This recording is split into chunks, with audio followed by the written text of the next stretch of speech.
A humble guy named Lars Lindstrom sees Karen heading toward his house.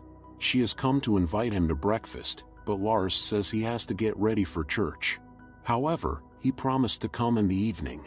Before going to bed, Karen, who is now pregnant, tells her husband that she is worried about his little brother. Something is obviously wrong with him. At church, Lars listened to the priest preach and then helped the older lady, Mrs. Gruner, carry the flowers to her car. The woman advised him to meet some pretty girl and gave a flower. However, when Lars was called out by the coworker, he immediately threw it away. Gus assures the wife that Lars is not coming. He is used to being alone. Karen made sure of this when she saw Lars, who lives next door in the converted garage, go into his house, pretending to forget his promise to visit them. At work, Cindy hinted to Lars that it would be nice for him to go on a date with Margot. However, another colleague advised him to think about buying a special doll that could replace a real woman. Margot came in and began to flirt openly with Lars, but he defiantly ignored her hints. In the evening, Karen invited him to dinner for the umpteenth time. Lars came up with a lot of reasons to refuse, but Karen was very persistent. He had no choice but to accept. At the table, Lars behaved very stiffly, feeling uncomfortable. Karen worries about him, but Gus is used to his brother's behavior. Their father was exactly the same, though Lars doesn't remember him at all. Gus explicitly said that he and Karen want him to move in with them, but Lars is not thrilled with the idea. 6 weeks passed. Lars had a package delivered while he was at work. When he got home, Lars closed the curtains, brushed his teeth, put on a dress sweater, combed his hair, and visited the brother and his wife in the evening. When Lars announced to have a woman in his house, Gus and Karen were shocked. He said that he had supposedly met his beloved on the internet, but the problem was that she moved around in a wheelchair. And since his chosen one is very religious, she needs her own room. Karen, who was very happy for Lars, immediately went to prepare the room for the guest. But what was the surprise of the couple when Lars brought a doll instead of a woman, introducing her as Bianca? Lars acted as if she were real and told that the beloved had grown up in a convent, but now wanted to see the world. On the pretext of bringing plates, the couple retreated to the kitchen and began to think in a panic what they should do now, because Lars was going crazy. Karen came up with a plan. This evening they would play along with Lars, and then find a way to help him. At dinner, Lars ate from 2 plates at the same time and recounted the biography of his new girlfriend. According to him, she's not from around here. Recently her luggage and wheelchair had been stolen, so Lars asked Karen to lend Bianca some clothes. Sure. Yeah, that's right. Later, Lars brought Bianca into the room. The couple watched in shock as he confessed his affection for the doll. Then they suggested all go to the doctor together tomorrow. Like, stress of the flight and all the events that followed could have affected Bianca's health. When everyone had left, Karen examined the doll. The couple realized that Lars had ordered it from a special website. They could not sleep for a long time, fearing that Lars' fantasies would go too far. The next morning they went to the hospital, as they had agreed. Lars was telling Bianca about their town. In the line outside the office, all the people watched in bewilderment as Lars talked to the doll. Seeing the patient's condition, Dr. Dagmar Berman decided to play along and gave Bianca a checkup and then talked to the concerned spouses. Dagmar surmises that Lars has had a delusional disorder because of some stress. It will end when he solves his problem, but for now the spouses will have to play along with him every day. Gus doesn't like it, but there is no other way. At home, Karen tried to pretend that everything was all right. Gus didn't go to work and stayed home for fear that his brother would get out of control. At one point Gus couldn't take it anymore and said that Bianca was just a piece of plastic, but it was like Lars didn't hear him. After promising to call Bianca all the time, he left for work. Come on, Bianca, let's make a couple of calls. Lars complimented Cindy, which was uncharacteristic of him. She in turn invited him to a party at her house. Margot did not expect to hear that Lars was coming to the party with his girlfriend. In the afternoon, Karen met with her friends and told them about the strange things going on in their lives. Later, she and her husband went to the congregation for help. Everyone was willing to help them in any way they could. Lars brought Bianca to the church, and everyone kept looking at them. People were sympathetic to Lars' illness, and Mrs. Gruner even gave Bianca flowers. Now Lars took the girlfriend with him everywhere. Gus had to put up with that. Today Lars planned to spend time with Bianca at the lake, where he often played with his brother as a child. Lars seemed happy. He felt perfectly comfortable in Bianca's company. Meanwhile, Gus was reading about the delusional disorder on the internet. Soon Lars brought Bianca back to Dr. Berman for a checkup. He was really worried about his beloved's health and asked the doctor if she was going to be all right.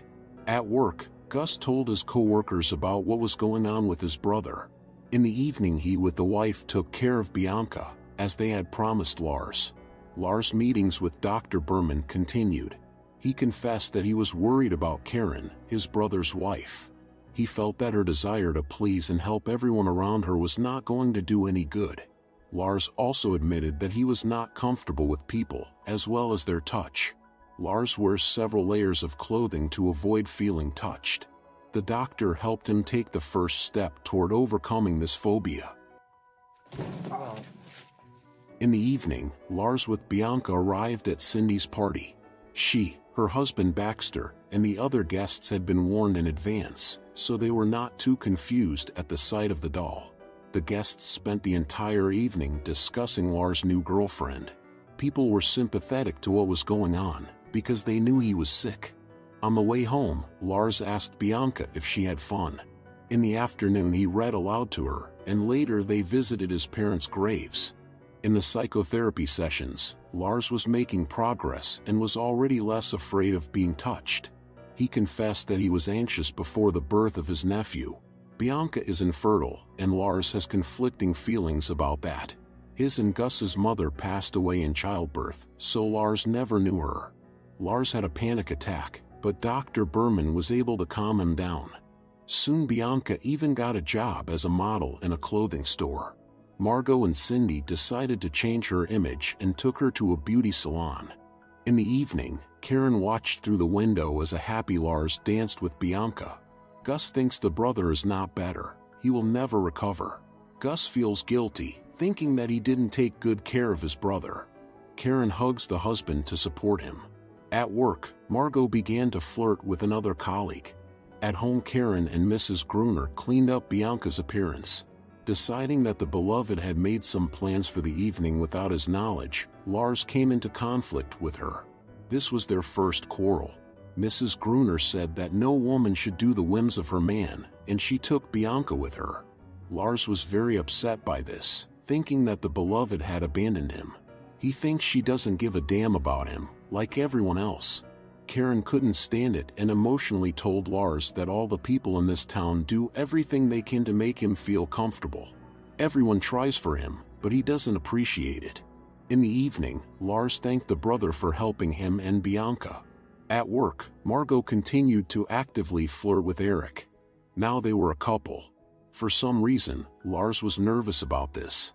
Lars told Dr. Berman in confidence that he had recently asked Bianca to marry him, but she refused.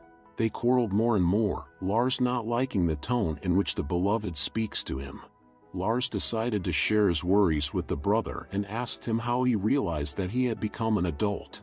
Gus answered that a grown-up should always do the right thing and think not only about himself, but also about the people closest. One day upset Margot told Lars that she had broken up with Eric. She also admitted that she only dated him because she was lonely. When Margot asked Lars if he had plans for Friday, he said that he was free because Bianca had decided to spend the evening without him. On Friday they went bowling. Soon they were joined by mutual acquaintances.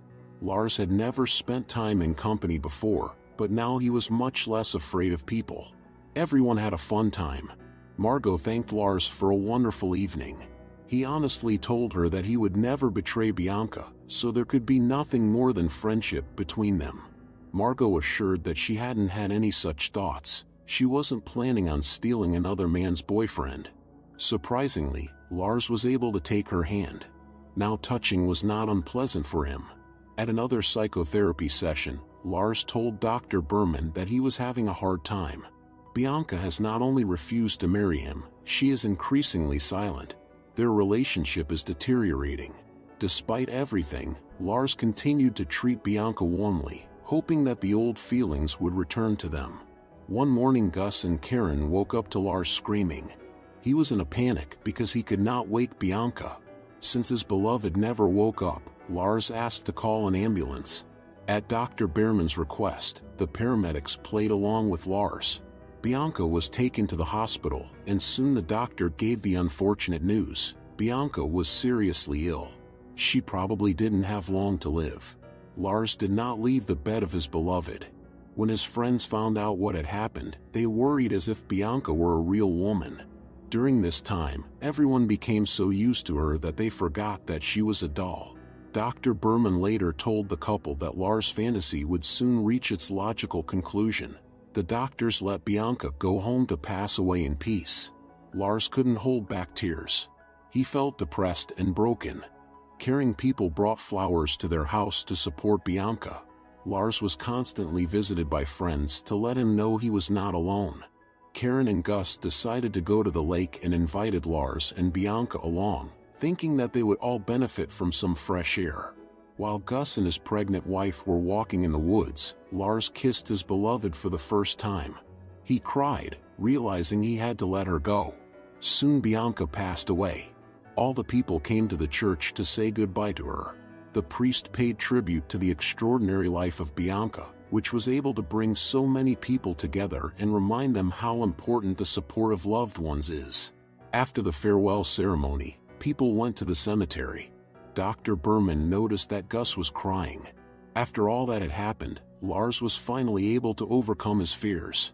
Gus thanked the doctor for everything. Margot came up to grieving Lars to support him. They would both miss very much Bianca, who had changed each of their lives. When Lars suggested that Margot go for a walk, she